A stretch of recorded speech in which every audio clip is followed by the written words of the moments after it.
Gary Alvarez is back, and I'm going to talk about Wisconsin basketball and ask a very difficult question. Did Wisconsin really get screwed at Indiana, or was it their own fault? Before we proceed, throw out Scary a like or a subscription. Let's do it.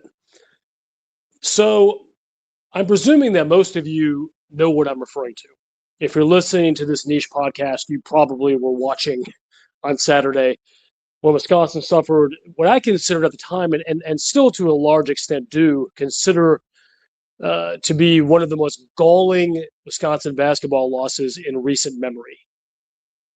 A 1-point overtime L at Indiana. And I freaked out about it because it wasn't simply that Wisconsin had fought from a big deficit and had two different situations where they were in the lead late, once in regulation and the next time in overtime. It was that it felt like the officials had stolen a win, and a really good one, a quad one win at that, from Greg Gard's Wisconsin Badgers there in Bloomington. I was pretty outraged about it. And a couple days later, I'm still pretty beefed, but it's a little more tempered, and I'm going to explain why. To give more context, at the end of both regulation and overtime, there were calls from the crew of Reed, Irving, and not shockingly, Larry Scarano, who loves to be on TV. That seemed biased against Wisconsin, maybe even more than biased. They seemed horrific. There were more than two calls. There were probably 8, 9, 10 that were legitimately bad, especially in the second half and overtime against Wisconsin. But the two I'm going to focus on right now that were kind of the flashpoints are this. First, a charge on Nick Boyd with 15.1 left in overtime after he'd been fouled 2 or 3 times while dribbling. He was eventually called with a charge. This, I'm gonna play my hand here a little bit, was the worst of the two. Pretty horrific, and almost never is that called a charge based on what happened. So that's bad. The second one, this became kind of more the media darling of bad calls, was when John Blackwell was called for a block on the apparently out of control Lamar Wilkerson with 2.8 remaining, which led to the final margin of the game when Wilkerson knocked down 2 free throws to win it. In real time, watching a big screen, it appeared that Wilkerson was out of control, tripped, and was bailed out by the officials. I have a little time to reflect, as I noted. Here's where I am. The top line. The officiating in that game favored Indiana. There is no question about that. But before I start, you're not going to find a lot of Big Ten games involving similarly situated teams where the home team doesn't get the majority of the calls. Home cooking is nothing unusual, and Wisconsin has benefited from home cooking. So I don't want to seem like I'm some naive child in the woods here. I know how things work. But putting that aside for a moment, okay, and I noted this earlier, there were probably 10 calls that I had a serious beef with, most of them in the second half and overtime, where the call went against Wisconsin when it probably should not have. And the bottom line is it's a 1-point loss in overtime. It's kind of hard to make the argument that the officiating didn't cost Wisconsin the game. I think it probably did. I think I'll go further. The officiating cost Wisconsin the game. But more than two things can be true at one time. There can be, and this is something that people sometimes miss the nuance of, especially on social media. Just because one thing cost your team the game does not mean that another thing also could have cost them the game. Okay? I think you know where I'm going with this. So we can complain about, and rightfully so, a charge call on Boyd when Connor Enright is fused to him like a Siamese twin. That's a bad call. That call isn't made, or that call is made against Enright. Wisconsin almost certainly wins this game. Okay, that's a big deal. We can't pretend that didn't happen. Okay. Now, the thing that complicates the second thing with Blackwell is sometime after the game, after we'd all freaked out about it, another angle arose. It was posted and showed Blackwell stepping on Wilkerson's foot. I confirmed it. It wasn't AI. That's what happened in the heat of that moment. But that's not why the foul was called. The refs, like millions of people watching it with the benefit of television, they missed that call too. They called it a simple block. It was the body contact that the two had, and inexplicably they gave it to Wilkerson. They gave the free throws to Wilkerson. They didn't see the footstep. I'm 99.9% assured of that. So they get kind of bailed out by the fact that they didn't make the correct call in real time for the right reason, and that doesn't mean the officiating was any better. It's still a scathing indictment of the officiating.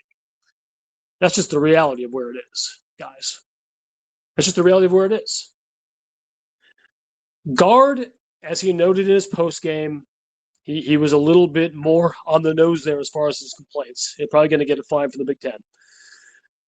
He noted that Wisconsin, he used words with more nuance, but Wisconsin kind of got screwed, and he said he had not seen anything like that before. And that might be true. Wisconsin was, by the officiating, screwed in this game.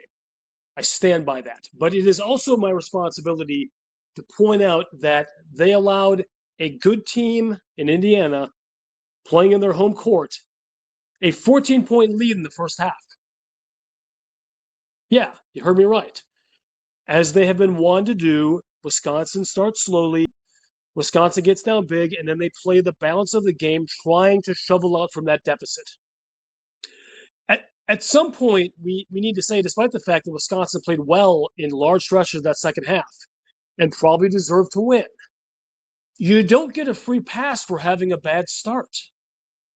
You just don't.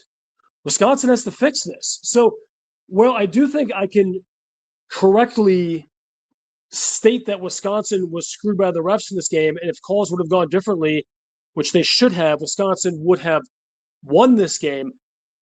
Like I noted at the outset, Wisconsin also would have won this game if they played better defense. And several occasions. Wisconsin also would have won this game if they had made some clutch free throws towards the end of that game. Wisconsin also would have won that game if they had not gone down 14 points in this game. If they play the game evenly and they go to halftime tied, they probably win going away. So, well, I accept that, and it's unacceptable that officiating did determine this game in all likelihood at the very end. The fact is, Wisconsin never should have had to be there in the first place. They never should have had to be there. So I stand by my rage posts that I made after this game. They were on the right track, and they were fundamentally correct. That refereeing crew decided that Indiana was going to win that game, and they went about and made it happen. That is a fact. Also a fact, Wisconsin should have won that game anyway without worrying about anything the officials did. Okay, those two things can both exist at the exact same time and both be equally true. I just said it. Wisconsin isn't coming back from a double-digit deficit in a very tough place to win against a really good team. They win this game. They win the game. And we're not talking about the officials. We don't care who Michael Irving, Michael Reed, and Larry Scarrato are. Although, you know the name Scarrato. He's been bad a lot. He's been bad in Wisconsin's favor before, too, though. Just to be perfectly clear here. He's one of those, hey, kids, dad's on TV or grandpa's on TV, be sure to watch the game types. It's often about him. And in this moment, I don't think it was any sort of like official thing where he was trying to be corrupt, but he knew he was going to get an incredible cheer and a thrill and a surge of adrenaline from that Assembly Hall crowd if he made that call against John Blackwell, if he made that call against Nick Boyd, and he did so, and he got it. I hope the dopamine was worth it. But getting back to my initial hypothesis of this, Wisconsin has to play better for 40 full minutes. It doesn't mean you're not going to have cold stretches on offense. It doesn't mean you're not going to make dumb fouls sometimes. It doesn't mean you're not going to make mistakes defensively on assignments. It doesn't mean you're not going to miss plays and turn the ball over. But as a general matter, Wisconsin has to start its game playing better, more locked in, or this is going to continue to be a problem. They are now firmly a bubble team. I've seen them anywhere from 8 to 11 today, with the hardest stretch of their season yet to come. We got a back-to-back of roadie at Illinois, home against Michigan State. Okay, you get one of those games, you're probably lucky at this point. Not to say they can't. This team is fully capable of winning either of those games. But it's just going to be, like I said last week in my podcast, I said at the time they were going to lose 5 more times in all likelihood. Well, one of those 5 has happened. They're going to lose again. So you have to do everything in your power as a team to not be the reason you lose for dumb reasons. And it happened, unfortunately, because they were not locked in the whole game. They have to lock in early. Anyway, let's go into Champaign-Urbana and get that win. If you're listening to this after the game, you're going to know what happened already. But the point I'm making remains the same. Got to start faster. Do not let these games fall to the officiating. Do not let them make the decisions for you. Do not let Michael Reed, Michael Irving, and Scarrato make those calls. It's better that way. Scary Alvarez is out.